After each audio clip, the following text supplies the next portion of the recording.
Okay, good morning po sa ating lahat. So, hindi na po ako magpapaligoy-ligoy pa. Pag-uusapan natin ngayon tungkol sa hula. Alam niyo yung mga manghuhula, 'di ba? 50 pesos, ganyan. Especially pag may mga carnival, no? Ito po ay kaugalian ng mga gypsy, mostly.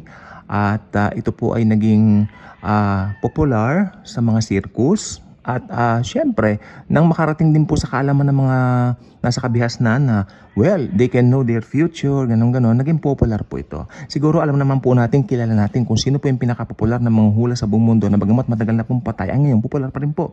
Pero sasabihin ko po sa inyong katotohanan, ang pagpapahula po ay hindi kinalulugdan ng Panginoong Hesukristo. Okay? Ito po ay mali kahit na sabihin pa nila na may mga tumatama rin, sabi nila, may mga tumatama raw silang mga hula. Pero ang paniwala ko po doon, tsumachamba lang po sila. Sapagkat nakalagay po rito sa mga Bibles natin, please, pakibuksan, Isaiah 46, verses 9 to 10. Nakanta ng mga Biblia natin, okay. 9 to 10, Isaiah 46, 9 to 10, ako po humingi ng paumanhin sa aso. Don't forget this, O guilty ones. Yan. And don't forget the many times I clearly told you what was going to happen in the future. For I am God. Sino nagsasalita? Ang Diyos. I only, makinig po mabuti, I only, and there is no other like me, who can tell you what is going to happen. All I say will come to pass, for I do whatever I wish. O, laban ka pa. Pag nakalagay sa Biblia, yan ang buong katotohanan. Sa Bible po, meron pong tinatawag na mystery, meron din pong prophecy. Pero hindi naman po yan ang pag-uusapan natin ngayon. Ang prophecy ay hindi katulad ng mga modern day na mga manghuhula ngayon. Ang prophecy ay sinalita ng Diyos ng mga Diyos na si Jesucristo, simula noong una, para ito ay magkaroon ng katuparan in the coming years. Ibig sabihin po roon, fulfillment of the revelation of the Lord Jesus Christ.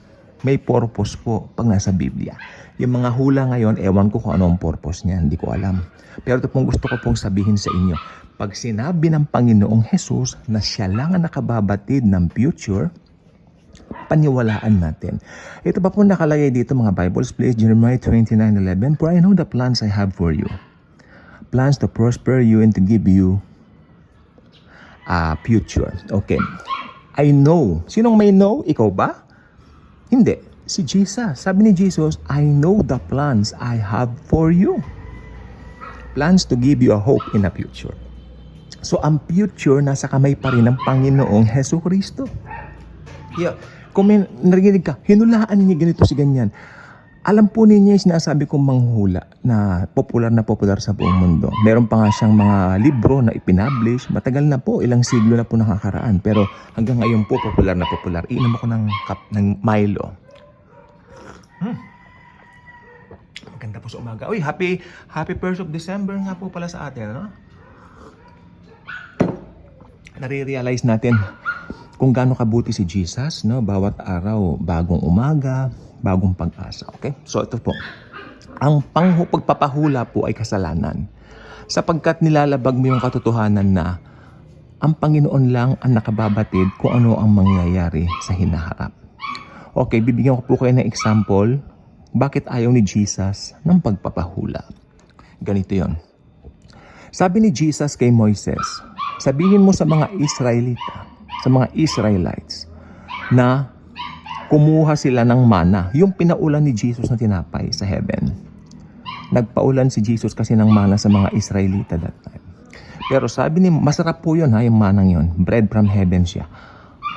Ito po ay kumakatawan o sinisimbolo sa pagkakatawang tao ng Panginoong Jesucristo later on. Ha? Pero tingnan po natin ito po. Sabi ni Jesus, nagpaulan ako ng mga tinapay, pangalan nun mana, tell the Israelites na kumuha lang ng para sa isang araw. Good for one day. Pero yung ibang matitigas ang ulo, kumuha ng para sa ganitong araw, para iba kumuha ng stock for months, no? Maraming kinuha. Alam niyo po ang nangyari sa mga pinagkukuha nila? Ha? Alam niyo po ang nangyari? Nabulok. Kasi hindi sila nagtiwala kay Jesus. Ganon din po sa pagpapahula. Pag nagpahula ka bad yan, Ayaw ni Jesus yan sapagkat nilalabag mo ang gusto ni Jesus. Gusto ni Jesus sa kanya lang tayo magtiwala. Because Jesus knows the plans for us, plans to prosper us, and plans to give us a future. So again, kung hindi ka pa nakasubscribe sa channel na ito, I invite you to do so. Click the notification bell, share the video, share the wonderful love of the Savior, the Lord Jesus Christ.